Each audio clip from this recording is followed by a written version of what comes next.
As one of the 6 primary flight instruments, the airspeed indicator provides the pilot with essential airspeed information needed to maneuver and configure the aircraft without overstressing its structure. In this video, I'll cover the 3 types of airspeed, how the airspeed indicator works, how to read the airspeed indicator and interpret V speeds, and the key performance speeds such as Vx, Vy, and Va.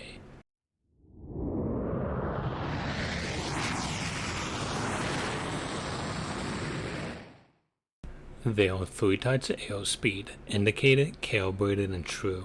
Indicated airspeed is simply what you read on the gauge.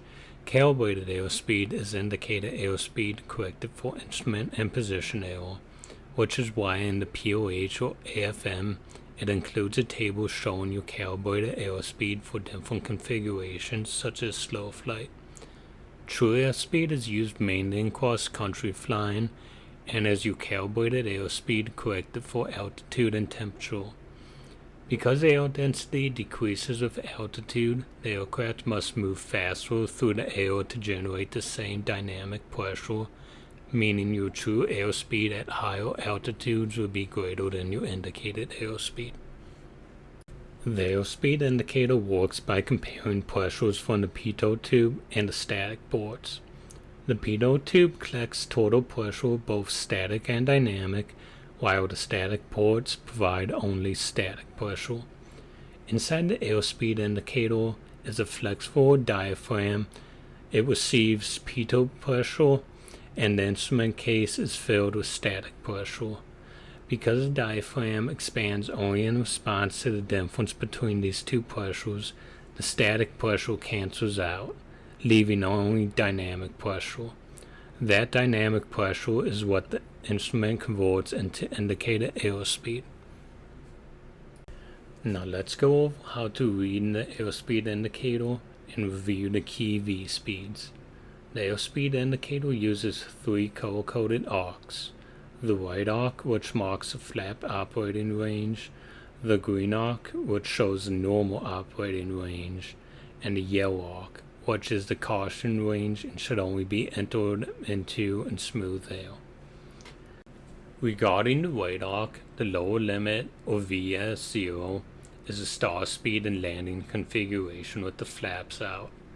The upper limit, also known as VFE, is the maximum flap extended speed.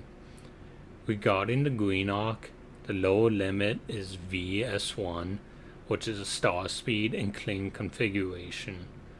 The upper limit, also known as VNO, is the maximum structural cruising speed. Lastly, the red radial line, which is VNE, is a never exceed speed. At this speed, exceeding it would cause structural damage to the aircraft. Some other V speeds to know is VY, VX, and VA. VY is your best rate of climb. It gives you the greatest altitude gained over time. It's used for efficient climb to altitude. Your VX is your best angle climb. It gives you the greatest altitude gain over the shortest horizontal distance. It's mainly used for clearing obstacles such as radio towers or buildings. Lastly, you got VA, which is your maneuvering speed. This is the most important V speed not included on the airspeed indicator. It's your maximum speed at which 4 abrupt control inputs can be made without overstressing the aircraft. Lastly, you should know how to interpret the velocity versus G-loads graph. This graph will show you at each airspeed how many G's you are capable of pulling before you either start the aircraft or cause structural damage. For example, point C represents your maneuvering speed, your VA. Past that point, you'll be in the red zone if you pull any G's, and you'll end up causing structural damage to the aircraft. But below that, you'll stall out the aircraft. This graph will help you understand better how many G's you can pull in steep turns, turbulence, and just maneuvering in general.